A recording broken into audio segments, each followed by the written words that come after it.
afternoon, good morning. Welcome back to the Sparks by Ignium podcast. I'm Phil Rose, your host, and today I'm delighted to be talking to Rachel Treece. Rachel and I met through the International Coaching Federation, where Rachel coached me as part of the peer coaching network. So I benefited from Rachel's services. I actually understood a lot more about what she does and how she does it, as well as helping myself develop. The benefit of the peer coaching is it helps me develop as a coach, while also giving another person as a coach themselves some experience on how to coach other experienced people. But I was pleased to be coached by Rachel because actually I had an insight into some of the world of the Henker Institute and how she works in her world of psychology, leadership training, and also understanding a bit more of her financial background. Rachel herself lives and works in Luxembourg. She's lived there for a number of years, and actually from her perspective, actually the key for her is about developing people in the financial services industry. She's the host of a podcast, Flex in the City, and I'd recommend if you get a chance to listen to that, especially if you're in the financial services sector. I'm delighted to be welcoming Rachel to the show. Rachel, welcome to the show, and we'll talk more about you. So Rachel, tell us about Flex in the City as a starting point. Flex in the City. Well, thank you, Phil. Lovely to be on. Great to see you again. So Flex in the City. So came to mind, we were talking beforehand, weren't we, about holidays? Well, this was one of those holidays I had where I was thinking about stuff as opposed to relaxing. So Flex in the City was created in Thailand, actually, in 2019. Wow. Okay. I had thoughts about it. And so what we do is we interview some amazing leaders in the financial services industry. And one of the real goals of the whole podcast is, you'd imagine, the financial services industry is, it's had its trials and tribulations over the years, the Wolf of Wall Street stories and those kinds of narratives. So it has made it sometimes less attractive to younger people to want to join the industry. So part of what we try to do with Flex in the City is to make it a more attractive sector by showcasing some of those wonderful human leaders in the industry. So yeah. And I think that's interesting, actually, because I think that thing about human leaders, I think, I've never specifically worked in the financial services sector, but I have done work as a coach in accounting firms, in law firms. So I've seen some of those other businesses who circle around that as well. What was it for you that led you into that financial services marketplace in the first place? Because obviously, as a coach, you do work there now, but you obviously worked there in the past as well. Yeah, so it was, I think, like a lot of things in life, they happen through synchronicity and they happen through fate. So I didn't plan to join the financial services industry at all. I graduated with my bachelor's to start with in mathematics and psychology, and I was going to work for Saatchi and Saatchi. All right. Going to work in marketing and advertising. So that was what I thought was my calling. And it was in the recession. And so suddenly, these places were not recruiting anymore. So I was one of those graduates in 91, 92. But fortunately, I'd got a great mentor at the university, and he said, well, you should consider investment banking. And, why do you apply to this graduate program? So it was one of those fate things. That's interesting, as often happens. So did you obviously you live in Luxembourg now? Where did you start your career? Were you based in London originally, or did you emigrate to Luxembourg early on in your career? Yeah, so I started on a graduate program for an investment bank in London, and I'd been there probably not even 6 months, and my boss said, you speak a little bit German, don't you? So off you go to Luxembourg, and for 3 weeks and 31 years, and I didn't leave. Wow. Okay, that's impressive. And it's interesting, isn't it? You say about speaking a little bit of German. And the other thing I know about is you're also fluent in a number of other languages as well. And I think this is a big thing for businesses today, especially post-Brexit, for us English speakers to actually learn other languages. So what else do you speak, and how well do you find that benefits you in your business? So I did speak a little bit of German, and when I say a little bit of German, I'd got O-level German. I'd got O-level German at the time. So I spoke German, I spoke French, but they were both British O-level level. Yeah. So I came across to Luxembourg. And what was interesting, and I was talking to somebody about it the other day, when my daughter was born 17 years ago, I decided that I was going to learn Luxembourgish. So Luxembourgish is the only language that I speak where I've never had any formal education, no formal lessons. Wow. So it's one of those languages that, so wenn ich Letzteburgisch schwätze, schon gar keine Angst, Letzteburgisch schwätzen, weil ich schon das sowieso kennengelernt. So what I've just said is I don't care about Luxembourgish, and I'm not frightened of speaking Luxembourgish because I learned it listening to kids. Yeah, okay, that's interesting. And it's really interesting, isn't it? When you learn it as an adult listening to kids as opposed to kids listening to an adult. And I think this, I'm just thinking I misquoted my German just now. You know, I speak a bit of German. I learned German when I was at Volkswagen Audi Group back in 1999 because we were working with Audi at the time. I'm now working with a German company, and it pains me that my German is so poor. I speak French to a reasonable degree when I'm in France, but actually, I think it's something that's impressive when you can learn it as an adult and learn that, and you don't, just speak it, which is great. Yeah, and I think that, it taught me an awful lot about the whole sort of learning process, because the other languages that I've learned, you learn with, formality, and you learn with, it's le, not la, you use this tense, not that tense. Yeah. And obviously when I speak Luxembourgish, I'm probably making mistakes left, right, and centre, but hey ho. Who cares? Who Yeah. cares? Yeah. It's interesting that you talk about teaching about the learning process, but I think this is a big thing, especially for us adults who have been around for a few years doing what you're doing. As you say, you've been in Luxembourg now 31 years, I think we do. Often we forget how much we know, but we've got to really look at how do we keep an open mind to learning. And languages are a really powerful thing, especially as we get older, which might come on to in a minute. But I think learning language is just actually listening to other people. Whereas in leadership, we often go in courses to do it because we think we don't know enough. I want to go on at some stage to that in terms of what you do as a leadership trainer. But what's your thoughts on that in terms of learning and focused learning? So what's interesting, you actually made me think, Phil. So when I was learning Luxembourgish, I gave myself permission to fail. In other words, didn't care. So what often happens in organizations is there is often a fear of failure. Yeah.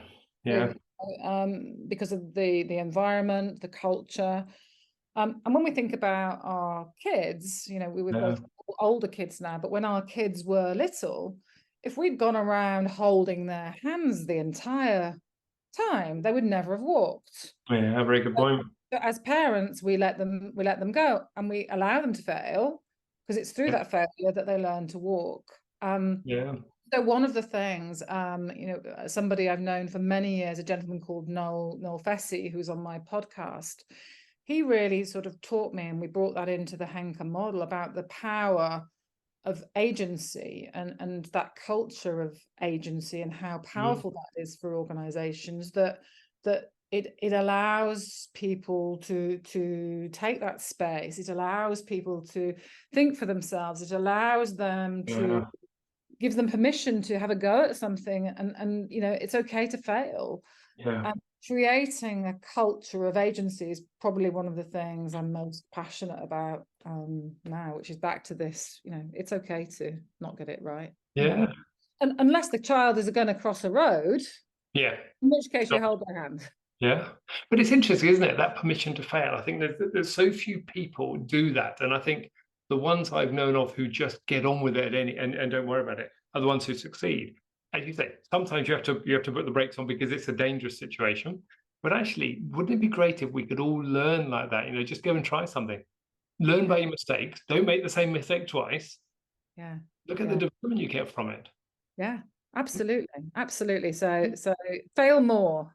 Yeah, fail. They always say fail fast, fail forwards, but actually, I think there's something in that, isn't it? Just get on with it. We hear about the Silicon Valley startup mentality. Just get on with it.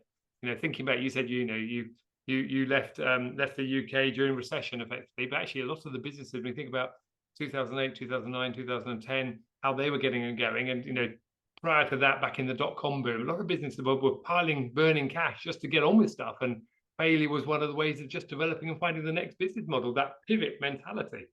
Yeah, and I think that's a little bit about, what Henker's all about, the fact that transformation and that change, and Henker's the Japanese word for transformation, but it's got a slightly different meaning in Japanese. Okay. Transformation for all of us is happening in every moment and every day and every, and it's constantly learning, constantly failing, constantly moving forward, and that's part of our experience, isn't it? Yeah. So you mentioned Henker, and that's on my list of things to talk about. Okay, so your journey in that case, you went into a graduate program in investment banking. You left the country and went to learn another language. You learn your Luxembourgish. You're now a naturalized citizen as well, I must say. Where did you go for next? I want to get onto the Henker fairly quickly, but what's the journey between investment banking and Henker? Where did Rachel go in that interim period? So a quick biography. So started on the graduate program in Luxembourg, worked in marketing. So I was dealing with fund managers and creating marketing brochures. Then moved from marketing and into direct marketing. I remember this is one of my favorite stories. We had a German leader who we thought was a little bit crazy at the time, and he came in with his cape one day and he says, "I have something incredible to tell you. It is called the internet." 1997. Yeah, it was 1997. So that's when I moved into direct marketing as soon as Hans had shared that wonderful pearl of wisdom. Wow. So I was working in direct marketing, and then I left that particular organization, which was part of it was Fleming Asset Management, that then became JP Morgan. Okay. And moved from there to a company called Aegon. And it was there I was hired as the head of marketing, the head of marketing, and I'd been there about 6 months, and somebody said, "Could you look after human resources as well?" Well, I know nothing at all about human resources, but I'll give it a go. So the marketeer sees human resources, and I think, I probably would say, looking back, I was probably the foremother of employee engagement, and the term hadn't been invented back then. That's interesting, which is marketing. So I was a marketeer in a human resources environment. How can we keep people engaged? So that was that. And then somebody approached me and said, "Would you like to set up a recruitment company doing executive search for the financial industry in Europe?" Different. And I thought, you know what? I've got no mortgage, no kids. What have I got to lose? Wow. Went and did it. Yeah, so I decided very quickly to do that. And I built up the business. It's probably, or from 1999 until, until Evie was born, which was 2006. So what happened was, we'd built up a business, we got an offer for the business, and I was thrilled about this offer for the business. I thought, you know what, I'm pregnant, I really wanted this baby. I'd had IVF, and I just thought, this is brilliant. We've got a deal. I'm gonna be able to sort of pay off some of the mortgage. Fantastic. And my business partners came in and said, "We don't want to sell." Oh no. And I was asked, I'd got this, I was full term pretty much, and I was just distraught. Wow. What happened? Or what happened next? So they decided that they didn't want to sell. They were, as I say, I don't to this day don't really know the reasons why, but I suspect possibly something to do with age and what priorities were in life. Looking back, what I did was hire a coach. Really? That's interesting. So that's 2006, 2007-ish time.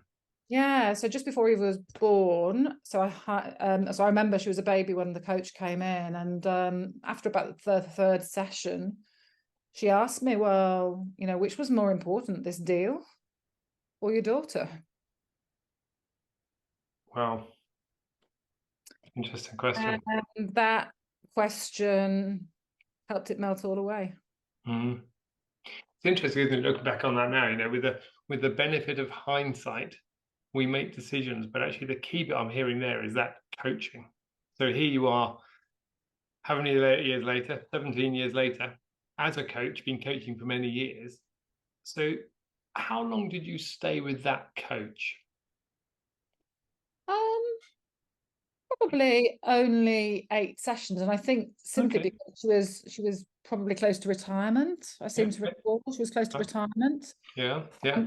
But I'll credit her with that powerful question that started me on the coaching journey. And Mm.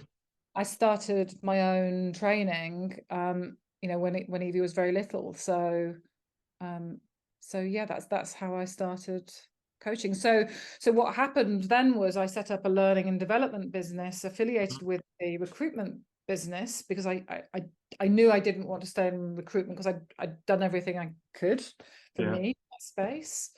And so that's when the learning journey Well, started. and did you leave the recruitment business, or they didn't want to sell? Did you leave the recruitment business, or did you stay part of it? No, I stayed part of it. I stayed part of it until, but I was only running the learning business. I just decided that I didn't want to be active in the Okay. recruitment business. Yeah. And then my colleague Dave and I, we spoke at one point and decided that we would buy out that learning business and rebrand it to FTS Global. Okay. So FTS Global was the first brand of our business, if you like. And it was in 2019 that I started to, you know, we were doing some amazing work with some amazing companies worldwide. Mm. I just started to feel that perhaps we were putting sticking plasters on some of the challenges and some of the issues. Yeah. Yeah. That's really where Henker was born. Sort of recognizing that actually, as we know as coaches, change happens from within. Mm. Mm. And just like, you know, one of the things that I say in my book, you know, we talk about corporations from the Latin corpus. We Mm. talk about organizations, which is using the term organs. Okay. Okay. So, you know, these entities that we work with are bodies. So it's the difference between, you know, we were talking earlier about functional medicine or you know, traditional medicine versus modern medicine. Yeah. And what we were doing with FDS was pretty much modern medicine, I guess. Wow. Is probably Wow. and with Henk, what we're trying to do is the work from within to help change that system. Wow. The system is stronger, so that the system is more powerful, so that the system breaks down silos and becomes a more collaborative system. Yeah, love that. There's so many questions I could ask you here, and I'm just going with the flow of the conversation here, because I think there's this amazing thing about that corporate versus the organization, or the corpus and the organs. And I love that thing about work from within. I think there's something really powerful about that, obviously, which is why you picked up on it, obviously, because that's the key bit for you about, you know, how it works and how the process works. So Henk is born 2019. You're creating Henker. You mentioned Henk is about transformation. What was it that drew you? I'm always intrigued by this. You know, people always ask me, where did I get our business name from? But what was it that drew you to that name Henker in the first place?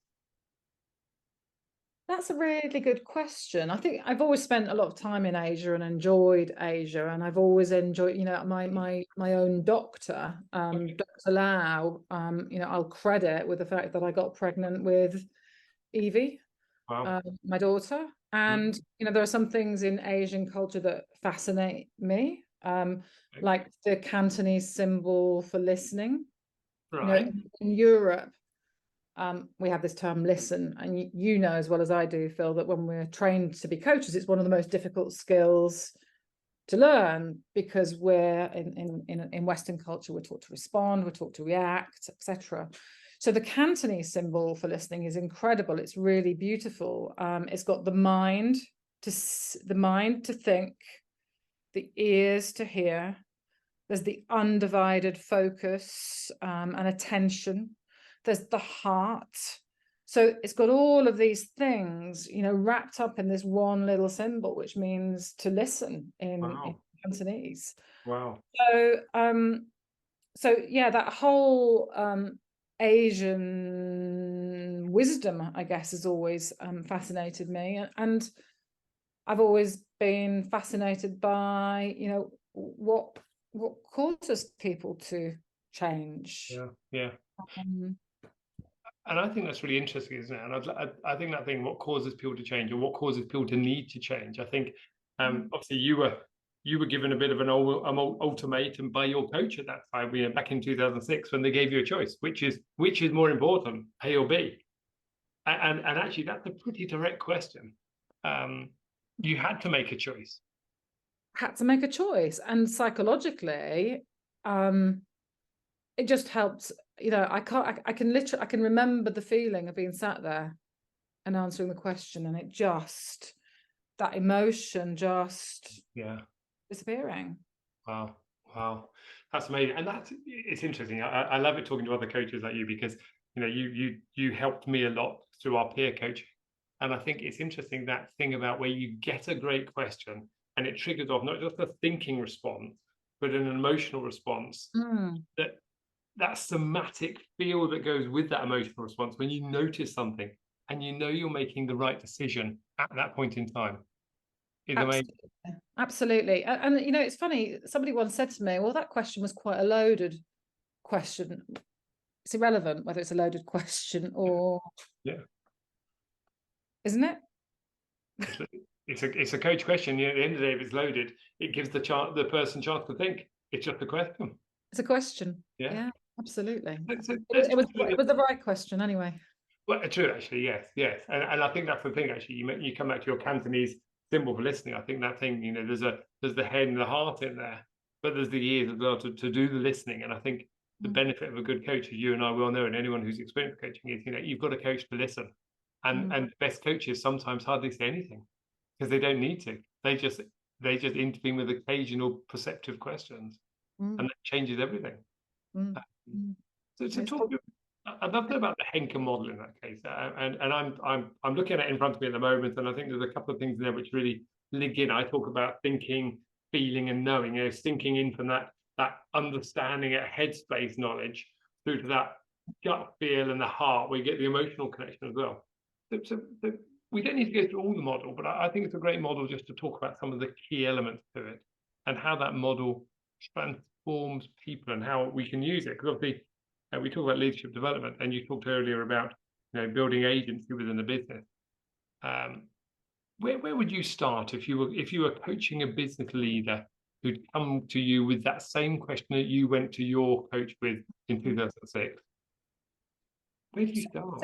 So shall I start with just the model and some of my views on this? And again, it's back to this corpus point, corporation point, that certainly in financial services and any listed company, it's about performance. Let's not forget, if you're in sport, it's about performance. But the key thing with performance is that performance is sustainable in nature. And what was interesting in my book, I spoke to a lot of people who were both from sports and business, and one gentleman told me this fantastic story. Martin Cuff told me this fantastic story about the England cricket team at one point, where they'd had a coach that pushed them to such great success, such incredible success, but in the next season they dropped off a cliff. So whilst the performance was incredible at one point, the performance wasn't sustainable. So again, we're back to, performance is important, but the performance needs to be sustainable in nature. And this is where I love the whole quantum philosophy, because we live in a paradigm still, I'm afraid to say, more or less, which is the Newtonian paradigm, that do X, then Y happens. Do X, then Y happens. And that's part of physics. It's part of, a lot of the way in which we've been educated. But, but organizations are complex, they're quantum. I think there's something there. It's interesting. Organizations are complex and quantum. Actually, we always talk about that, and I love the fact you said about the do X, you get Y. To every action, there's an equal and opposite reaction. And I think that is the thing. But I think that sustainability is key, isn't it? As you say that, and from a sports point of view, we only have to look at sports teams who do well one year and then drop off the cliff the next year. The players can't sustain it. And I think it always. I was swimming the other morning, and I don't know what came to me. I was thinking about music, and I was thinking about the Rolling Stones, who have just released yet another album in the last month or so. And I'm not a big Rolling Stones fan, but what I do admire is that these guys are still producing good music, however many years later, 50, 60 years later. And it takes a lot to stay at the top of your game. It takes a lot to do it. So I wonder, when I look at them, and we can name musicians who've done it, but also you can name business leaders who've done it. Some make a choice to get out when they're at the top and make the exit. But that sustainability of performance is a really tough thing to do.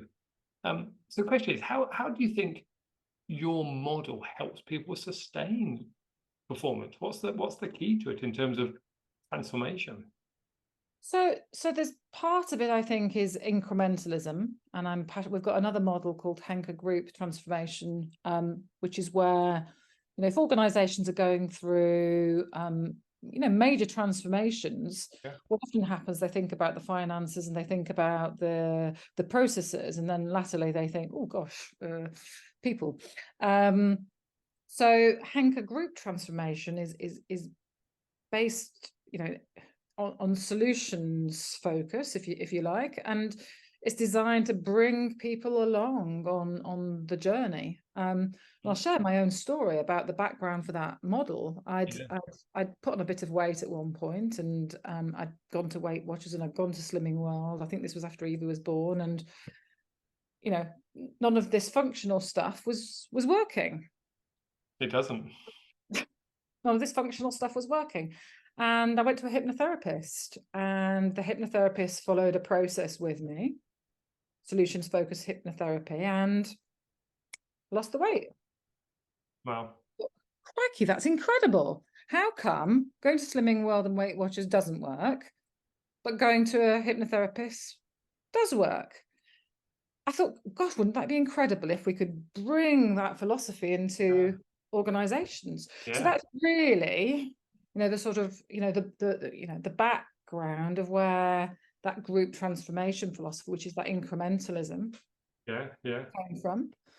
And then the Henker model itself is, it's a quantum model. It's quantum in nature. Sustainable performance and leader as coach is at its heart. And then we've got, head intelligence, that's being open and energizing, and heart intelligence, which is empathy and connection, and then the hunger, so which is purpose and passion, belief, and human spirit intelligence.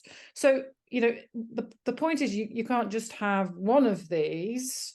They're all needed in some way, shape, or form to help an organization remain sustainable in nature, and to have the impacts which are needed, which is employee engagement, agency and experience, and inclusion, which is harnessing the collective and transforming individuals and transforming the corporate, and that resilience side of things. So it's a real quantum model, but training leaders to use coaching skills is really at its heart.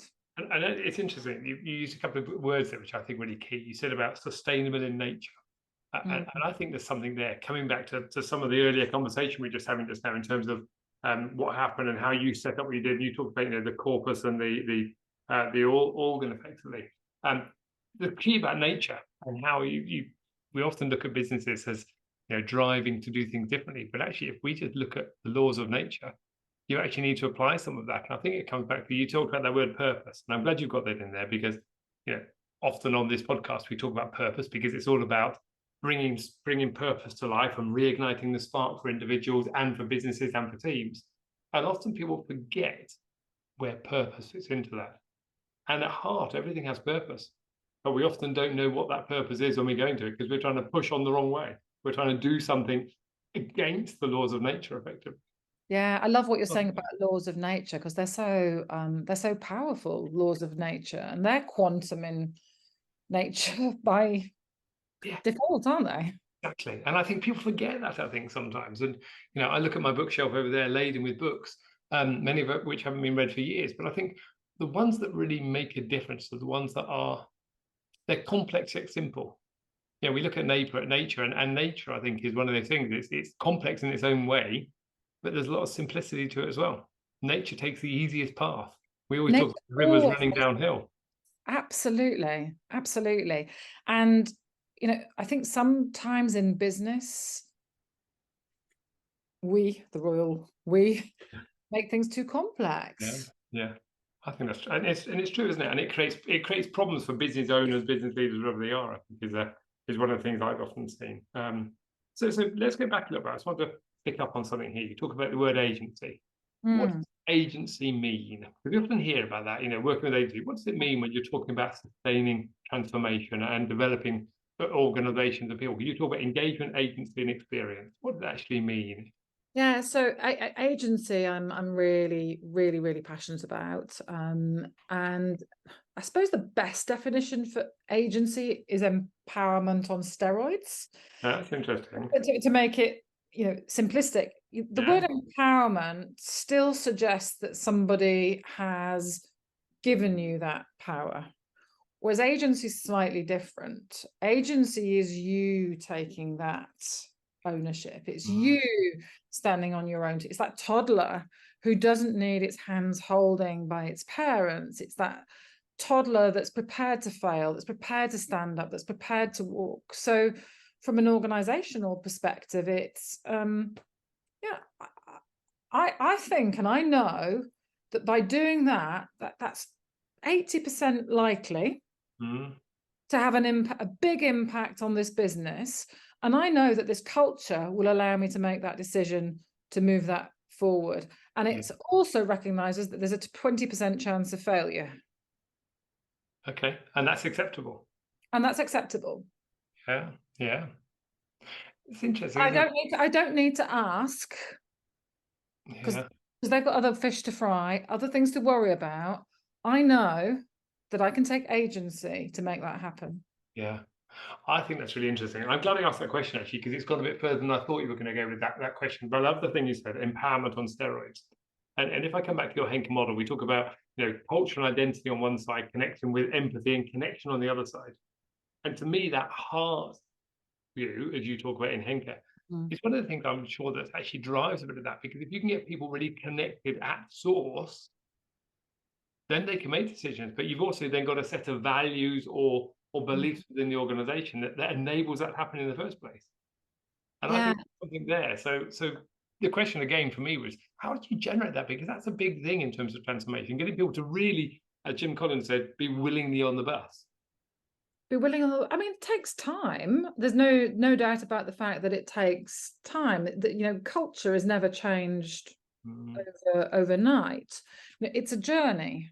It's like if I said to you, I want you to have biceps that are so big, or I want you to be able to play against Raf Nadal, you wouldn't be able to do it overnight. It's a journey to get to make that evolution, to make that change, to create those habits, to create that culture. So any organization looking for a sticking plaster isn't going to happen. It's interesting. It's it's the same as I say, like going to the gym or investing in the whole of our corpus.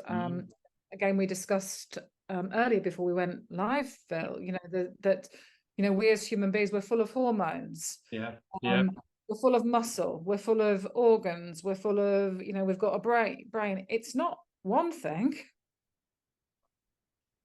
Very true.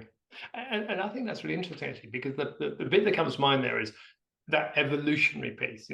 Organizations develop and change, and there's lots of models we can look at from, if I go back to MBA text about the Greiner model of development of businesses, there's there's the chasms that people cross. But actually, the thing about evolution, isn't it? Businesses can't just stand still because age will catch up with them as well as it catches up with the rest of us. Absolutely. And the Henker model itself should not stand still. So one of the things that and I know we discussed it with you earlier this year, Phil, is looking at creating more of a community with the Henker model. Yeah. That Henker model has to transform and continue to transform in the same way that organizations. It should be an evolving model. Yeah, that's interesting, actually. So I'm going to go back a bit in that case. 1997, you were told that the direct marketing was here and the internet was on us, and this was a way of thinking. You're a marketeer by background with an amazing experience between marketing, recruitment, into people to coaching. How do you help get these models out to people? Because actually, we can sit here and look at a beautiful picture of what Henk is all about. You've written an amazing book, which I want to go into in a bit more detail in a minute. But how do you evangelize about what you're talking about here so the world starts to know about it? Because actually, I think this is the biggest issue that a lot of businesses have. Either they don't market themselves well enough, or they sit back on their laurels and expect the world to come to them. Coaches especially do that. Yeah, absolutely. So I am a marketeer, but I was a marketeer when the internet was first invented, and you know, contrary to probably something like accounting, and accountants might pull me up on this. Yeah. Accounting, other than us using systems like QuickBooks or Sage or whatever to manage, accounting hasn't changed that much. Whereas marketing, you know, as you know, Phil, has changed beyond all recognition. When I first ran direct marketing, we'd put ads in DM magazine with coupons that people had to send back to us. You know, that's the difference from then to now. So how do we evangelize? Obviously run podcasts. You know, one of the things I've had to let go probably is my love to get deep and dirty with marketing, a bit maybe like you in engineering. Yeah. I've had to hire a chief marketing officer and go, I'm giving you agency. Get on with it. That's interesting. Yeah. Get on with it. I've got to stop tinkering with the car. Yeah, it's really interesting, isn't it? And that takes a lot of self-knowledge to realize that you can't be the most intelligent person in the room anymore. You've got to let someone else run with it. And I think a lot of business owners don't do that. They think they have to be the wisest. They have to be the one that everyone goes to, which causes all the other problems we see in most businesses. Yeah. So agency taught me that. Yeah. She's got full agency. Yeah. So here's the $99 question, or $1 million question, in fact. How do you do that? Because actually, as a business owner, often business owners want to hold everything to themselves because it's their baby. They've created it. And they don't want to step back and allow somebody else to come and do it. They want to, but they don't want to. Yeah, very good question. Very good question. And I think now it's a very good, very powerful coaching question. I think probably, and it's only coming to my mind now, probably the menopause, which is the greatest change in any woman's life. Yeah. Which happened last year for me, meant that any woman listening to this, you'll all know about the brain fog. Brain fog, etc. So I experienced some of that and probably recognized that I actually didn't at that point in time have the mental capability to do what I had been doing quite well. Yeah. So there's been a gift in this menopause, actually. It's really interesting. Been a gift in that, you know, it said to me, let stuff go, Rachel. Yeah. And you know, there's two powerful things in there. One is thank you for bringing up menopause. You know, it's on lots of our minds when we get into our 50s, and for some people earlier as well. And I think that thing about the gift that's in it, but it's only when we start recognizing it, when we recognize that we can't manage it all, when we recognize the brain fog is there, and that's the thing that's stopping us. But often we try and power through, and we just think, hey, I always used to be able to do it like this. I've got to keep doing it. My wife said to me along the lines of, we're going to look at, supporting each other a lot more over the next few years, because as we get older, there'll be lots of things we can't do that we used to be able to do really easily. And I think it's really interesting from a business owner or a leader's perspective. When do you learn to let go? And then maybe that's the signal. Yeah, and you know what? That question that you've asked me on this podcast now is as powerful as that coaching question back in the day, around, my daughter. And, there's something, because I was fighting through it. Yeah, yeah. I That's was interesting, fighting through it. And actually, that's, the similarity there, fighting through the sale of the business, fighting through the menopause, you've got to keep doing the way you've always done it. Yeah. Wow. So there's been a really powerful gift in it for me. And actually, helping me grow as a coach. And I think it's interesting, just reflecting it from a man's point of view, hearing this, helping us grow as coaches, because part of it as well is having someone alongside you that you trust and can ask questions of you. And this is why you and I both love coaching, and which is why I benefit from your coaching, from the peer-to-peer coaching.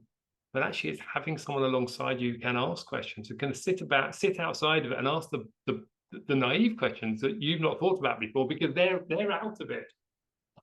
And I think there's a big thing in that about why coaching really helps to drive change, for even an individual or a business. I think, Simon Sinek said it beautifully when he said, we're all inside our own jars and we can't read the label. Yeah. So coaching is beautiful because it helps people read the label. Yeah. Yeah. That's what you just helped me do there. Yeah, it's interesting. Well, thank you for that. That's a good bit of feedback as well. And I love that about, the Simon Sinek approach. I've just re-signed up to Simon Sinek's online portal again for the second year running, because there's so much material on there. I'll go and look for some of the more models that Simon puts out, because I think there's some great stuff there which just helps you coach yourself. And there's a lot there. And I think, from a coaching perspective, the old adage of physician heal thyself, it's very hard to do. Very hard to do. Very hard to do. Yeah.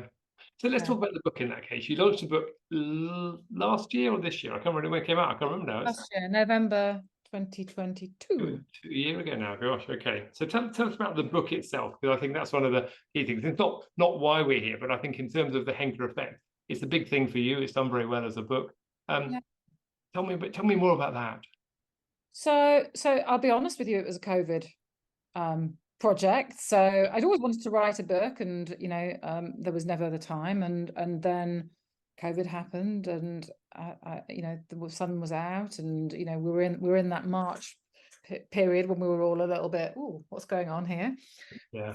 So that's when I started writing about the Henker effect. I was blessed to interview some incredible people along the journey. I have to acknowledge Dr. Mike Watson. He's a spiritual intelligence expert based in the USA. Mike taught me so much. He taught me the real meaning of what spiritual intelligence was all about. There was a couple of parts on that book journey that were tough, and he led with heart, and he led with real courage, and it's really thanks to him that book is here now. But he taught me by practicing what he preaches. When someone practices what they preach, you feel it, you know what spiritual intelligence is all about. Stephen Shedletsky, he's just about to release his book on speak up culture. And Terence Mowry, who's the founder of the Hack Future Lab, he's all about change. He's all about the future of work. So, I was really blessed along the journey to interview some incredible people and to uncover some fantastic learning, a lot of which has been taken from nature and wisdom and the bit I acknowledging those 3-4 individuals there, what Dr. Mike Watson's obviously brought to it in that sense, and you talked about Thomas there. So it's not a, every book we know is, there's obviously people behind it, but it's really interesting there. That spiritual intelligence, that's Mm. obviously taught you a lot about that. And I'm just hearing that as you start acknowledging others. There's obviously something in that that's really driven you and helped you succeed with producing the book as well. I've not come across the term spiritual intelligence. I can Yeah. imagine it means, but I don't know for sure. What is Yeah. it? So what do you think it is? Well, it's interesting actually. My gut feel this is about understanding there's something bigger, and Mm. actually to transform, we need to look at something bigger than ourselves out there that's guiding. Not maybe not guiding in a religious sense, but being aware of we're part of something bigger. We're part of a system. That if Yeah, we and I think change, that's it. You know, Mike would say himself, this isn't about anything religious, Mm, but it is about bringing wisdom and compassion, yeah, okay, yeah, healing in some ways to a system.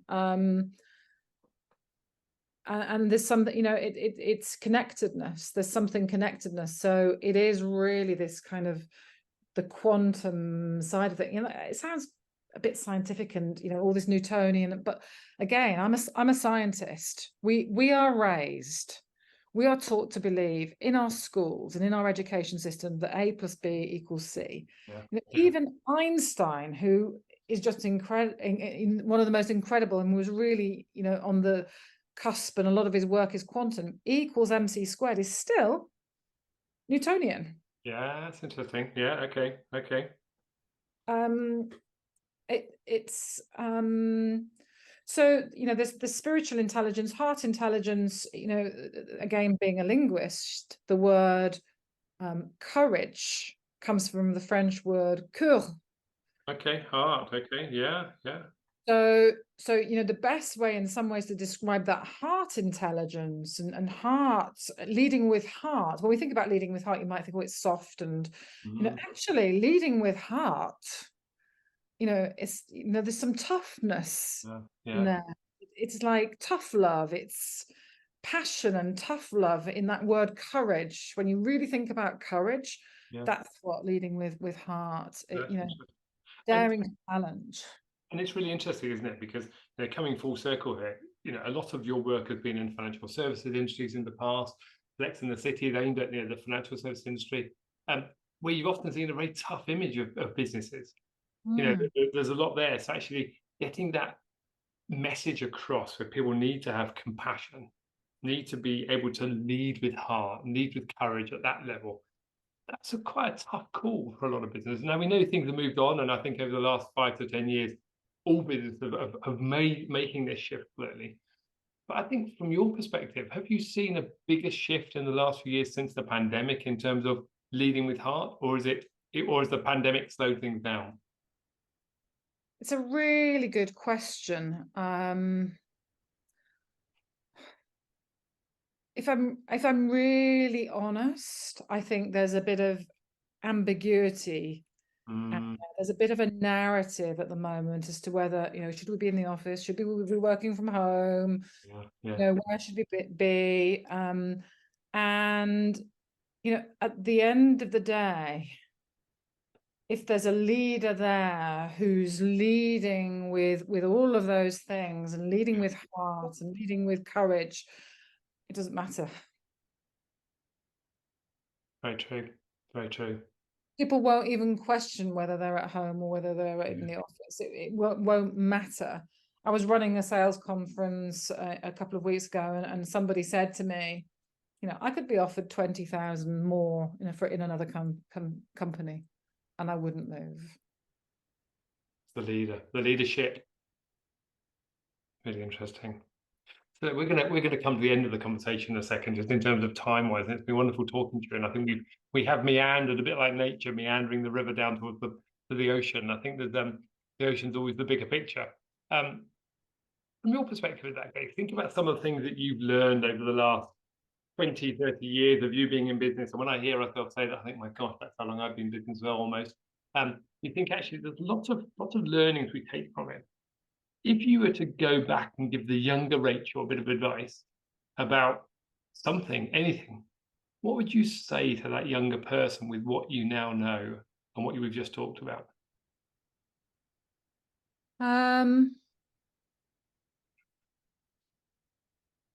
I'd say just do it. Yeah. Just do it. I think, we as humans, and often females, sometimes hold themselves back. Don't be afraid. Mm. Don't be fearful. Yeah. Again, I think there are lots of paradigms or narratives or rules or whatever word you want to use for these things, in the way that we're educated, in the way that we're but we've all got stories, we've all got a gift. And it's really identifying what your gift is and having the confidence to go with it. That's really interesting, isn't it? It's really interesting, because I often talk about that phrase there, we all have a gift, and having the confidence to go with it is key. And I think it really comes back around to that word purpose. And often that your gift is linked to your purpose. And I think when you make that connection, you realize you can go and do something that you were, in a spiritual way in some ways born to be. Actually, I think that's when you can really make the biggest transformation in business. When you can start playing with your right foot when you've been playing off your left foot in the past, or playing with your right hand rather than your left hand, you suddenly understand that's what your gift is. So I think that's and I think sometimes, and I'll conclude with this, I think sometimes our younger souls can be really connected with what's possible in the future. As a child, I wanted to be a teacher or an actress, and in some way, shape or form, both of those have been fulfilled. I remember going back to my house, and I'd done there was a model photo when I was about 14 or 15, and on the back of this picture, and I looked at it and it said, I want to work in a country that speaks French or German. Amazing what quantum. Yeah, and there's a lot to be said for that, isn't it? There's two things that come to mind there. If you want something, you need to write it down, because one day you'll suddenly realize you've got it.